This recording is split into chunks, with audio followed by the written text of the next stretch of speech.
Good evening and welcome to Back to Painter Hall. I'm Kendall Dunkelberg, Chair of Languages, Literature, and Philosophy Department at Mississippi University for Women.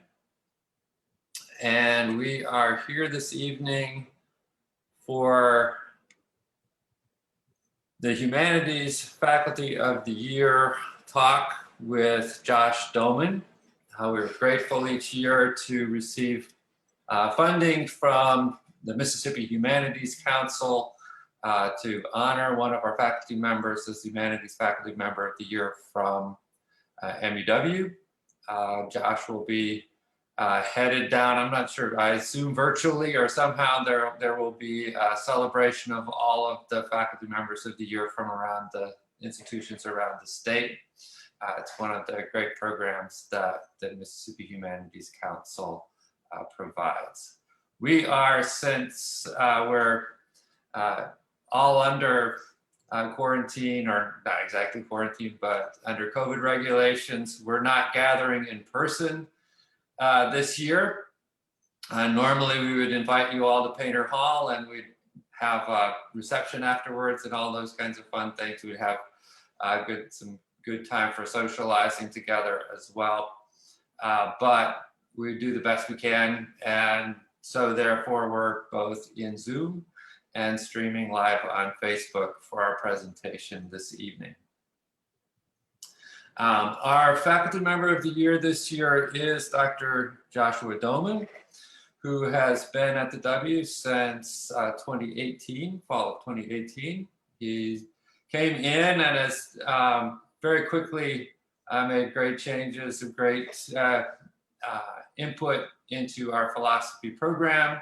He's added new classes like philosophies of education and philosophy of feminist philosophy. He has been active as a scholar as well. A couple of recent articles, The Intimate Revolt and Social Media, which was presented at the conference for the Society for Philosophy and Technology, and Paradoxical and Vulnerable Narcissisms, Reckoning with Our Deeply Social Selves, accepted for publication. I guess it has been published by now in Janus Head. He's also been involved with the program at University of Notre Dame, Philosophy as a Way of Life. He's brought some of those ideas into his introduction to philosophy class, and has also modeled that by bringing philosophy, back when we could do those things, to Three Sisters Pie Company, to a lecture series that they were holding in town, trying to bring philosophy outside of the classroom and into the public, and has also helped to revive our philosophy club. All of those and many more things that he's done have made him a great candidate, great selection for this year's Humanities Faculty of the Year. We're all looking forward, Josh, to your talk on acknowledging vulnerability. And I'll let you, obviously you know more about your topic than I do, so I'm gonna pin you to the front and let you tell us about it and give your talk. All right. Well, thanks, Kendall, for those kind words. I also wanted to thank the Mississippi Humanities Council for sponsoring the award and giving us this platform, this opportunity. I'm going to share my screen. May I share my screen, please, Kendall?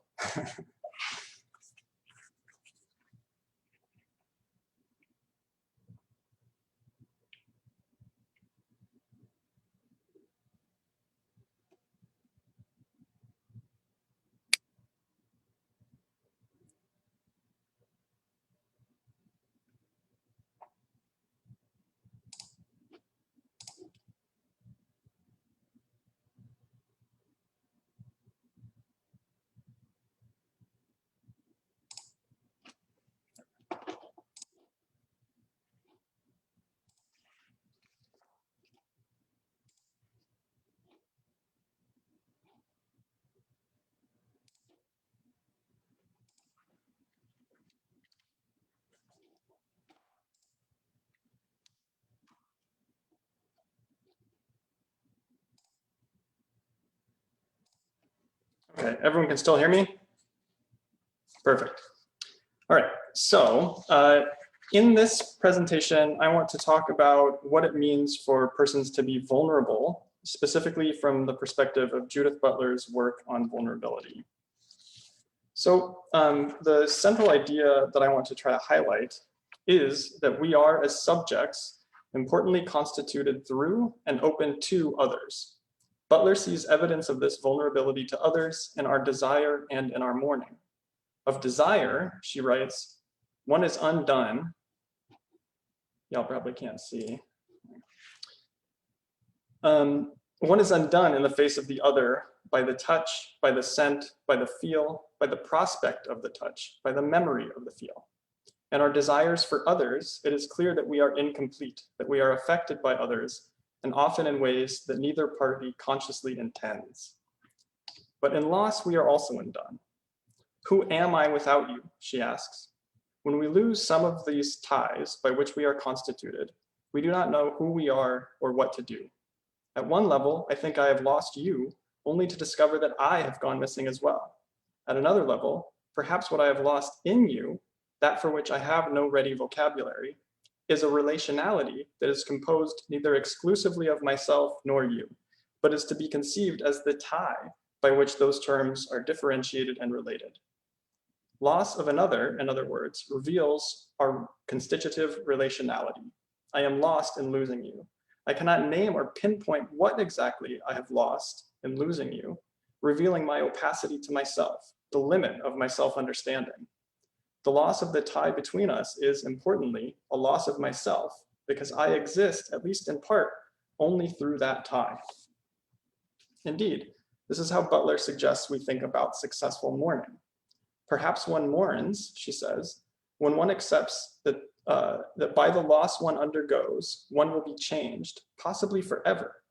There is losing, we know, but there is also the transformative effect of loss, and this latter cannot be charted or planned. Through experiences of desire and loss, it becomes clear that we as subjects are vulnerable to others in a fundamental and shared way. Such vulnerability is also revealed in our embodiment. As bodies, we are seen, touched, acted upon, cared for, and subject to violence and death, just as we see, touch, care, and act, sometimes violently, through our bodies. Indeed, Butler writes, violence is always an exploitation of that primary tie, that primary way in which we are as bodies outside ourselves for one another. Importantly, this vulnerability is an openness to both positive and negative, desire and aversion, building relations and losing them, support and neglect. So far, I have summarized Butler's claims about our shared primary vulnerability. Some have called this an ontological vulnerability because it is the type of vulnerability that is at the root of the types of beings we are.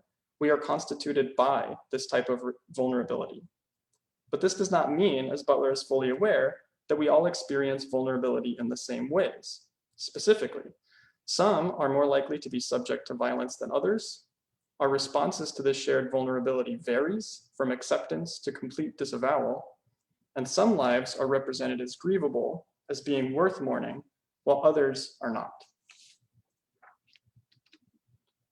First, while we all share a primary vulnerability, some are subject to greater exploitation of that vulnerability based on factors like class, race, gender, age, ability, and geographical location.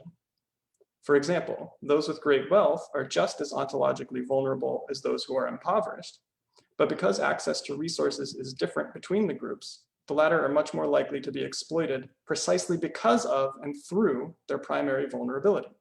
It is, after all, my bodily exposure to others, my needs, my desire to care for loved ones that compel me to accept poor working conditions, low pay, and so on. Similarly, we all share a desire for others, for connection, yet queer persons have desires that are considered non-normative, and as such, they're much more likely to be victims of hate crimes. This point is closely related to the second, that our responses to vulnerability vary. First, we often think of those who are less subject to exploitation or violence as less vulnerable or even invulnerable. it may be illustrative to return to the example of the vulnerability of the wealthy. If this were taken as evidence of the invulnerability of the wealthy, such a conclusion would ignore the ways in which wealthy persons, just as those held in poverty, are open to being seen, touched, and acted upon. They require support. They are potentially subject to violence. If that were not the case, why would there be security guards, gated communities, efforts to break labor strikes? These vulnerabilities, though, come to be viewed as normative, and thus they remain unquestioned, such that they are not even thought of as vulnerabilities. Those vulnerabilities viewed as non-normative, however, those that are understood to make persons dependent or violable, become extra visible. Vulnerability thus comes to mean negatively vulnerable, subject to the exploitation of one's primary vulnerability. This relates to a second point about how we respond to violence. We often disavow our own vulnerability or take invulnerability as an ideal. Because vulnerability is represented as weakness, as fragility, rather than the openness to both positive and negative ways in which others affect us, we often deny our vulnerability altogether. Shared social representations of invulnerability as an ideal lead us to disavow our own vulnerability, and our disavowal performatively recreates that shared ideal. These responses to the differential experiences of exploitation and violence discussed are mutually reinforcing. Consider, for example, the representation of the Middle East as a war-torn region, a description that has taken on a sort of inevitability in our discourse, compared to the representation of the United States as something like the greatest nation on earth. The events of September 11th revealed the vulnerability of the United States in a way that few other events in history have. And this opened two possibilities. On the one hand, we could have taken this as an opportunity to recognize our shared vulnerability with those living in Middle Eastern nations, to reflect upon the ways in which our openness to others means that we are all subject to the exploitation of that openness through violence, but we are also open to support and care, to form coalitions around the mourning of those we have lost and will continue to lose, rejecting further violence to fight instead for solutions that might keep us from losing so many and from mourning so often. If one wants to assume that the US is a great nation, we could ask, what violence and exploitation has led to this greatness? What role have we played in creating the Middle East and others as war-torn regions? In what ways do we remain dependent upon, vulnerable to those other nations? But on the other hand, we could have denied, and I think for the most part did, our vulnerability, seeking a fantasy of mastery by responding with violence through wars that continue to inflict loss upon those regions thought of as vulnerable and that continue to be thought of as vulnerable in part because of the very violence we inflict. This example demonstrates the ways in which the lives of some, usually those thought to be less vulnerable, are grievable, while others are not. Butler suggests that we take the obituary as a performance of grieving, as a testament to which lives are mournable and which are not. Consider the coverage of the deaths of CEOs, of former politicians and national newspapers, compared to the coverage of deaths in local newspapers, compared to the deaths of impoverished or homeless people whose passing is never noted in print. Or consider the rituals of mourning for dead soldiers compared to the nameless and unrepresented deaths of civilians killed in war. Butler explains two ways in which this relates to our earlier reflections. First, the omission of some lives from public mourning itself is a form of violence. We make the life an ungrievable life precisely through not noting it. What is this other than an exploitation of the vulnerability that each of us shares, our openness to being connected to and thus mourned by others, just as others are connected to us such that we mourn them. But second, the failure to represent some lives as grievable leads to physical violence. Why create programs to help the poor if their lives are never worth grieving in the first place? Why not indiscriminately bomb when the lives that are lost were never really lives? So Butler develops this analysis in the context of the wars in response to 9/11, but I think that there are some ways in which we can take lessons from what Butler is talking about here and apply it to other contexts. So the first thing I want to talk about is policing and prisons. The functioning of prisons and policing in the United States is helpfully understood through this lens. First, for those who come from communities where prison is seen as an alien experience, as an impossibility, something that you or your family will never be subject to, policing in prisons may well provide a sense of security.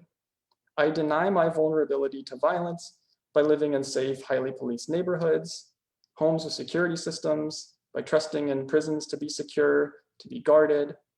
I deny my positive vulnerability, my openness to being affected by others in supportive or helpful ways, by believing that I remain out of prison because of individual merit or my individual habits, rather than due to differential policing practices, the distribution of educational resources, and so on.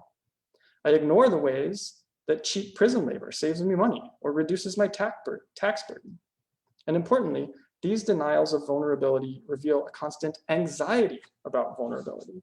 Why have a security system if you live in a safe neighborhood? Why call the cops if there are unfamiliar people on your street? Because efforts at denying vulnerability amplify the fear of that which is denied, they end up reinforcing the perceived need of greater efforts at denying that very vulnerability. Indeed, these denials can take on odd characteristics. Consider, for example, the support of this mayor, his name was William Dean Young, mayor of Newport, Arkansas. And he was asked about building a prison in the Arkansas Democrat Gazette. And here he replied, "We think it will be great. There should be a greater fear of the criminals that haven't been caught than of the ones who are behind bars. There was initially some opposition to the prisons, but that has been overshadowed by the economic benefits they bring." So notice what this passage accomplishes. First, the prison is represented as a reassurance of security, but one that constantly reminds locals that there remain criminals that threaten their security.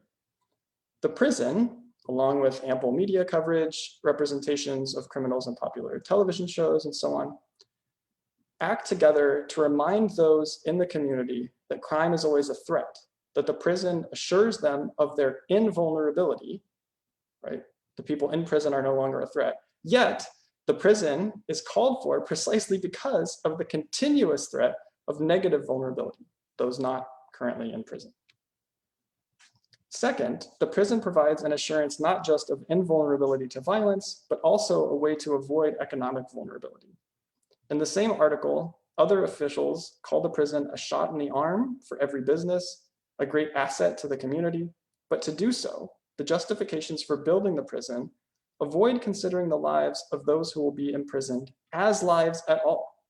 They are threats to those in the community, they are commodities helping to bring jobs and revenue, but they are not grievable lives. To be sure, this attitude is not universally shared, especially in those communities whose members face higher rates of incarceration and police surveillance. Indeed, part of the work of the Black Lives Matter movement is to reassert that the lives lost to a system of white supremacy are grievable. Consider this statement from the network's website. "Rooted in the experiences of Black people in this country who actively resist our dehumanization, hashtag Black Lives Matter is a call to action and a response to the virulent anti-Black racism that permeates our society." The claim that Black Lives Matter is really two claims at once. It's a rejection of the violence done by omitting the deaths and incarceration of Black persons from collective recognition and mourning, and it's aimed at ending the physical violence enacted upon those lives. So I'm going to read a long quotation from M. Adams, an activist with a group called Young, Gifted, and Black Coalition and Freedom, Inc. She says, "So if there was no structural racism within the jail system or the criminal justice system, then you could expect that the jail population would mirror the population of the county or city wherever that jail is based. In Dane County, there's roughly a 5% Black population, but the county jail's population is roughly 50% Black. So at any given time, there are about 800 folks incarcerated and close to 400 are Black. The only way we're going to end the racial disparity, the only way we're going to end the disproportionate amount of Black people incarcerated is to immediately release 350 Black people who we know are incarcerated due to crimes of poverty. You either have to free 350 to end the racial disparities, or you have to lock up close to 6,000 white people. We're not advocating for this, but 6,000 feels like a really big number to the city, but that's how big of an impact 350 have to our community. Adams here is explicitly asserting that the loss of 350 Black lives from their communities constitutes a loss on par with the loss of 6,000 lives from predominantly white communities. She also notes that many are imprisoned for crimes of poverty. It is often a shared ontological vulnerability, as Butler would say, an openness to the support and exploitation of others that leads some to commit crimes as a response to poverty and systematically disproportionate access to resources. Those are no less lives for responding to that exploitation. For those untroubled by racial discrepancies in incarceration, what would it be to imagine that it would be difficult to avoid crime if non-criminal practices continually fail to provide the support our vulnerability calls for? Or if one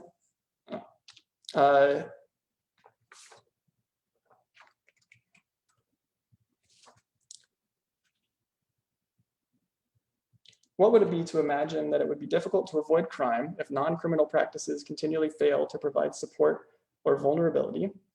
Or if one continually faces the exploitation of her or his vulnerability in ways that others do not? Might it be possible to recognize the mourning of the lives lost in prisons, to understand that grief is shared as we all have experienced loss, to be motivated by one's own mourning, to prevent the loss of these lives so that others need not grieve, or at least not so soon? All right, I'm gonna say a little bit about COVID. Butler's analysis can also help us analyze responses to COVID-19. So consider this now infamous quote from Texas Lieutenant Governor Dan Patrick. "You know, Tucker, no one reached out to me and said, as a senior citizen, are you willing to take a chance on your survival in exchange for keeping the America that all America loves for your children and grandchildren? If that's the exchange, I'm all in. That doesn't make me noble or brave or anything like that. I just think there are lots of grandparents out there in this country like me." So as with the first passage, let's see what this accomplishes. Aside from assuming a zero-sum response to COVID that pits the well-being of young people against the well-being of older people, Patrick assumes that the lives of older people are less grievable than the lives of younger people, and indeed than the American economy. He does so by emphasizing the negative vulnerability of older adults to death from COVID while downplaying the negative vulnerability of others. He does so by emphasizing the negative vulnerability of younger generations to economic catastrophe while downplaying the negative vulnerability of older Americans, assuming, for example, that older Americans don't work. He does so by denying the positive vulnerabilities people have to older Americans, the love and care that they offer, the childcare services that they often provide for their families, and so on. And so we have a situation in which older lives are considered less grievable, so that more older Americans continue to die from COVID, so much so that that loss seems inevitable. Once it's seen as inevitable, the loss of older lives becomes less grievable. Fortunately, there are groups insisting on the importance of mourning the lives lost to COVID. For example, the nonprofit news organization The City in New York has a project called Missing Them, where people can share obituaries, memories, and photos of those who died as a result of COVID. In their description of the project, they note that under 5% of deaths from COVID in New York City have been honored by a public obituary, and that the obituaries that do exist are skewed toward younger people, men, and those from wealthier neighborhoods. That means that while COVID has disproportionately harmed people of color and working class neighborhoods, these people are treated, in Butler's terms, as less grievable. Those behind this project explain their motivation in this way. We're striving to give a sense of the unimaginable loss our city is experiencing, while sharing both the burden of grief and the comfort of memories as we forge ahead together as New Yorkers. I see something similar being attempted when people make comparisons of COVID death statistics to other tragedies that were more clearly the object of national mourning. In April, we were told that the number of lives lost to COVID in the US had surpassed the number of US combat fatalities in Vietnam. In May, we were told that the number of deaths was greater than all American combat deaths since Vietnam up to the present. CDC Director Robert Redfield has compared the daily death toll throughout the winter months to the lives lost on 9/11. In other words, as many people are dying each day from COVID as died on 9/11. And this month, we were told that more US Americans have died of COVID than in combat in World War II. What is this, if not an attempt to understand the meaning of the immense loss we have experienced, to attach relatable significance to the statistics to which we have all too quickly become numb? The COVID-19 pandemic has laid bare our shared vulnerability unlike anything in my lifetime. And yet, we have been too ready to disavow our own vulnerabilities, to portray clearly avoidable loss as inevitable, and to obsess over our own vulnerabilities at the expense of a shared sense of purpose and mourning. Thank you for listening.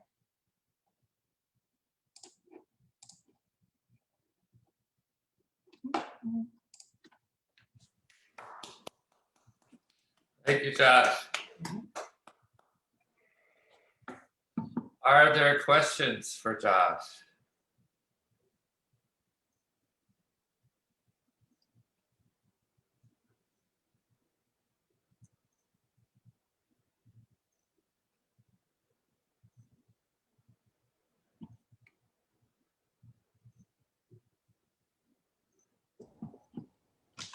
I was wondering if you might consider the disparity, like the financial disparity as well, with something like obituaries, where obituaries cost money.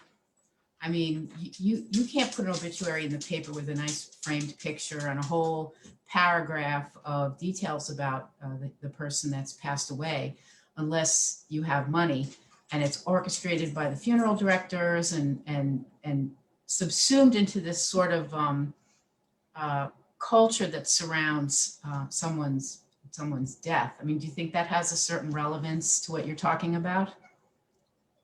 Yeah, I mean, I think we should be troubled in two ways by that. The first, that we seem to be assigning the means of public mourning to one's wealth, right? So you have to have wealth to be publicly mourned. But that then also recreates or reinforces what Butler's talking about, where the lives that aren't publicly mourned then become less noteworthy, right? And so the fact that I am potentially kept in the working class, I'm kept from having enough money so that my family can pay for an obituary, that fact also becomes unnoteworthy, right? The very absence of mourning recreates the fact that my life is not mourned or not worth mourning. Right? Thank you.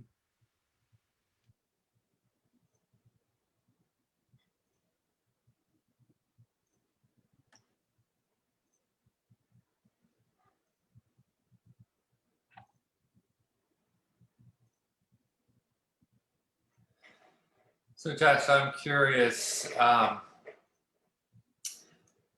in order to acknowledge our own vulnerabilities in COVID, let's say in that last example, what are some concrete things that people might do that would begin to move in that direction? Obviously, we can't change the national dialogue, but in your own way, how do you respond? I think paying attention and mourning COVID deaths and not treating them as if they are inevitable, as if it couldn't have been otherwise, is the main thing I was trying to point out. But there are any number of things that we could look at. we could look at spaces in our society where infections run rampant and where we don't seem to be concerned about those infections running rampant. Nursing homes, prisons, right? And that connects, I think, to the first little section on prisons, right? We love to tell ourselves narratives about how we're good law-abiding citizens and that's why we're not in prison, right? But the story is much more complicated. And so acknowledging the positive vulnerabilities we have, the ways in which we have been supported in living lives such that we don't end up in prison, and the ways in which we are sort of free to move. I think this is what the language of privilege is really helpful for. We have the freedom to move in a way that makes it much less likely that we'll end up in prison, right? Okay, so one thing would be acknowledging those sorts of positive and negative vulnerabilities. And then I think for me, and what I get from Butler, is the hope that that acknowledgement can then lead to working together toward shared political aims. So after the stuff that I'm pulling from, Butler has a book, I think it's called Notes Toward a Performative Theory of Assembly. And her suggestion there is we shouldn't think of protest movements, for example, as just people coming together to, in a joint way, demand some political policy that we want. We should see that gathering together as a way to jointly acknowledge the fact that we are all mutually vulnerable, that we have this shared vulnerability in common. And she talks about how the very occupation of the street is a claiming of that space as something that supports us all, right? So the street is also a great example of positive vulnerability that we just overlook, right? How did I get here to this office to give this talk? I drove on a road that I didn't make, right? That's a public institution that supports my ability to do all sorts of different things that I do. And so claiming that space as a source of mutual support is a way of saying, of performing, that this space matters to me, it matters to us. Okay, with masks on, of course. And then the last thing is wear a mask, right? If you think about the arguments for why should I not wear a mask, it's precisely through a denial of one's connectedness to other people, one's vulnerability, one's relationality, right? It impinges on my freedom, right? Well, what is freedom when you say that? Freedom means that I get to do whatever I want without consequence, right? Or maybe I'm not concerned about me getting sick and no one should tell me, no one should be able to make me care about being sick. So at most, I acknowledge what Butler calls my negative vulnerability to others.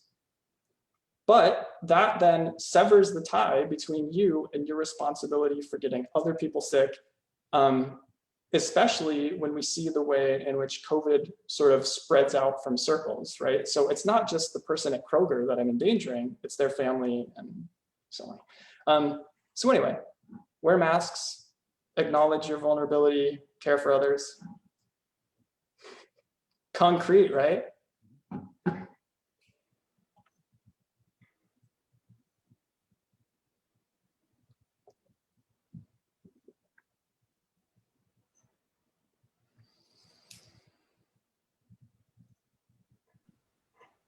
I wanted to ask, oh wait, no, whoever's gonna talk first. I'm sorry. So I was really interested in what Leslie brought up about the lack of like funding or resources to put out obituaries. And it got me thinking about this expose that came out today with the New York Times. I don't know if you've even seen it, but it was kind of like this story that said that, you know, Governor Cuomo has no intention of vaccinating the prisoners in the state. And so it was kind of like talking about that issue, and it got me thinking about, you know, whose life is worth saving, and how the prisons have had this issue with testing, and now it looks to be like it's going to be another issue even bigger with the vaccination. So I was just wondering if you know, Butler would be speaking to that in the same way, or if you had thought about it in those terms. So that is why that quotation from M. Adams, that activist in Wisconsin, when she says, you need to consider the 350 people in that prison for unnecessary reasons, for drug crimes, for crimes of poverty. You need to consider the loss of those 350 lives to the people I care about, to the loss of 6,000 people to that community in general, to some city in Wisconsin, right? And I would love to sort of watch the reaction of people in general make that comparison, right? What would it mean to lose 6,000 lives, right? What would it mean to have someone that you love and care for locked up far away from your family, such that they can't provide love, can't provide material support, right? It's a loss that we don't see as a loss precisely by saying, well, I'm not a criminal, right? I distance myself from what puts a person in prison in the first place and try to make myself feel better about it. And I think that's,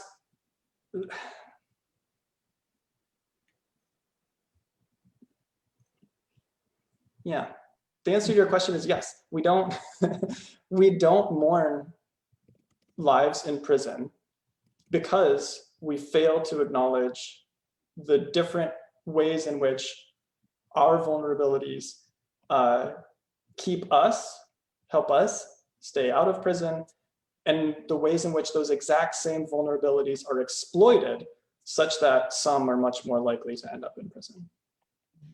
Does that make sense and answer your question? Yeah. No, I think an analysis of space would be really helpful here too. The way in which we literally distance ourselves and keep a certain group within walls, right? Such that we don't feel the need to engage with or think about or worry about people within those walls. Thank you.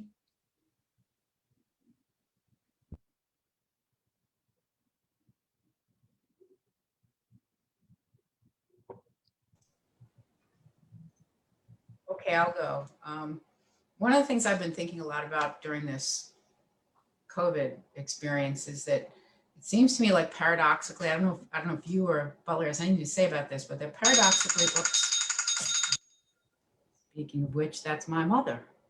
Oh, I thought it was my timer and you were like, I got done way early. I was proud of myself.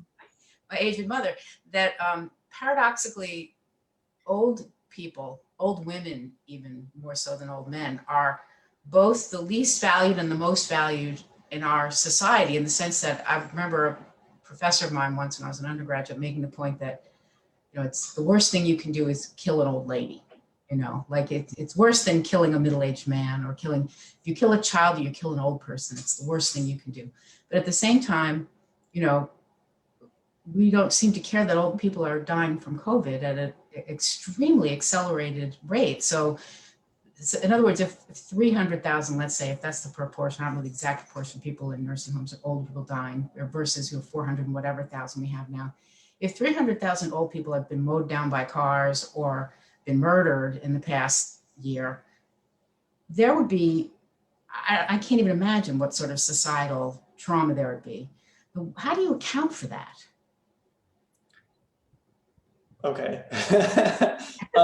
I don't know if the stuff Butler talks about can account for all of it, but I think we can begin to answer that question.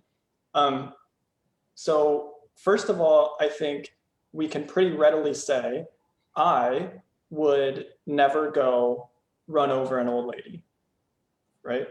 And so if someone else did that, I would be able to say, how horrible of you to go kill an old lady. But I can very well imagine myself neglecting an old person in my life, not visiting them in the nursing home as often as I should, right? Asking them to live apart from me in the first place instead of providing care. And so if I'm looking for sort of like psychological defense mechanisms, I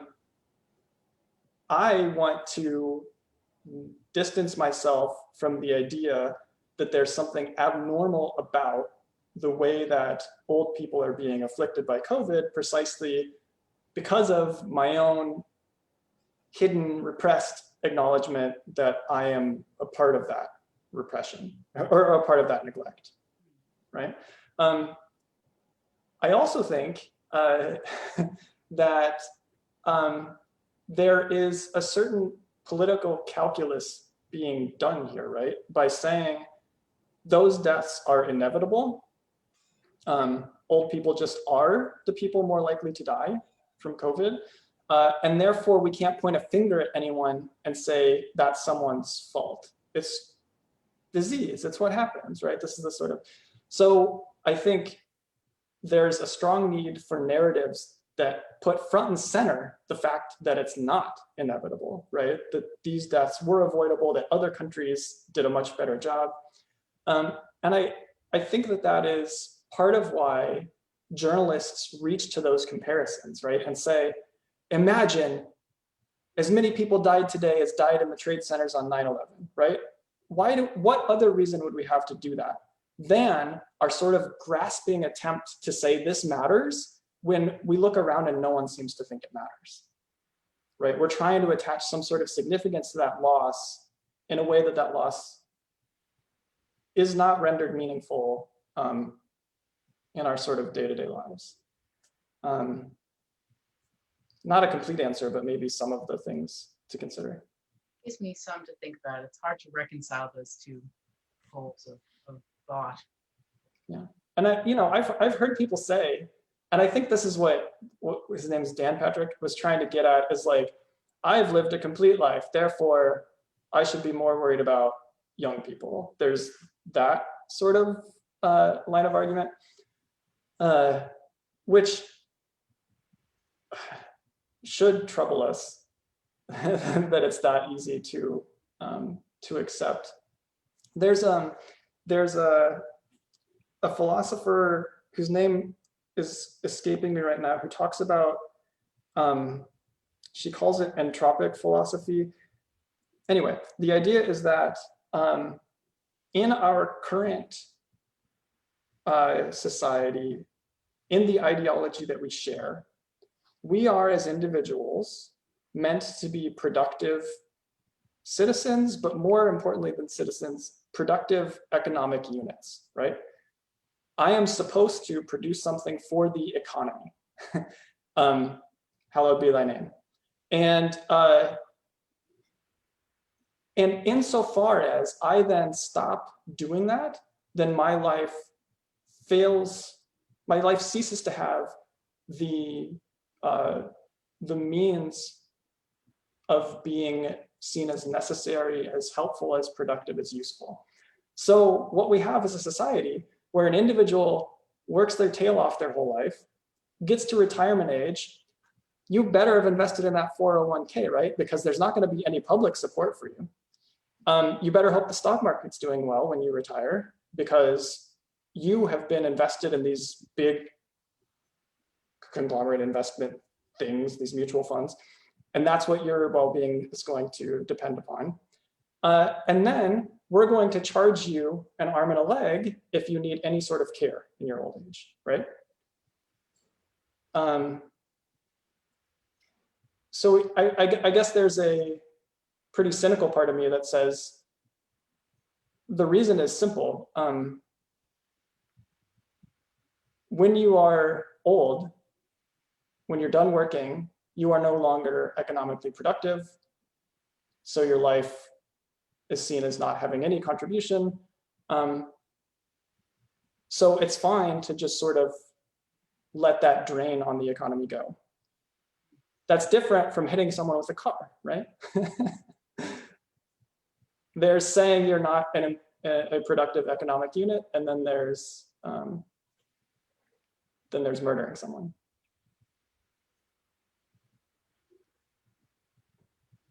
Thanks. For more of Josh's ramblings, tune into my podcast.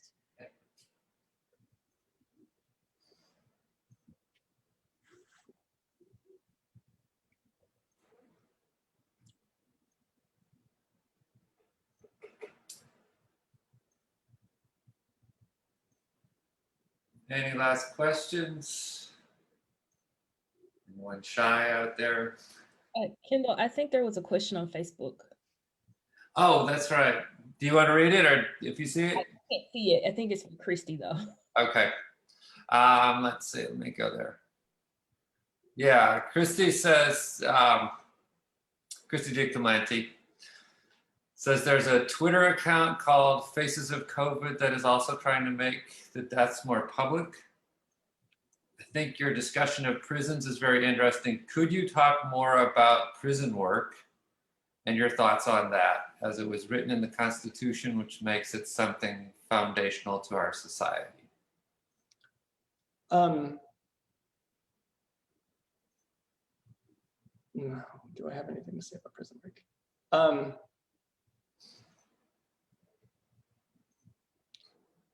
So there was a helpful article that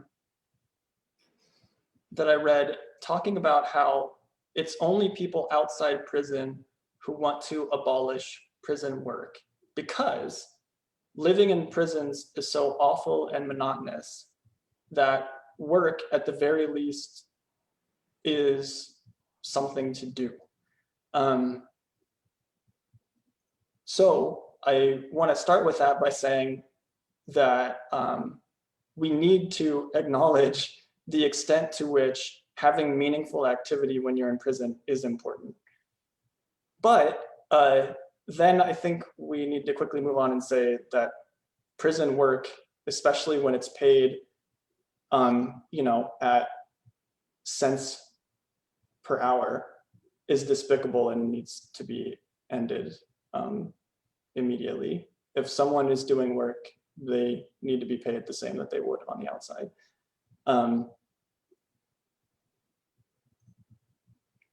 Yeah, I think that's all I want to say. And while we're mentioning, though, other forms of public mourning, I follow on Twitter, I follow the United Farm Workers, and they have this feed where they show mostly migrant workers picking like the produce that everyone is buying to sustain themselves through the pandemic. And I think that's another way of like recognizing our mutual vulnerability. This way in which it's so easy to just call it a supply chain and not worry about where your radishes are coming from. And I think that Twitter feed is trying to say, no, you're vulnerable. You need to acknowledge the extent to which you're dependent on others.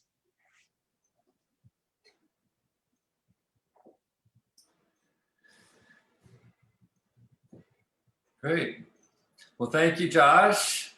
Talking of radishes makes me hungry, so maybe good time to think. If only we had radishes on our tray at the reception in Painter Hall. Maybe next year we'll make sure to have some, or at least have some. We'll be able to be less vulnerable to COVID anyway, and have a time together. But we're glad to have this time on Facebook and in Zoom together. If anyone wants to unmute and clap with me, I'll welcome another round of applause for Josh. Thank you very much. Thanks, everyone. And thanks again to the Mississippi Humanities Council. Thank you, Josh. Have a great night, everyone. Thanks, Josh. Good job. Thanks.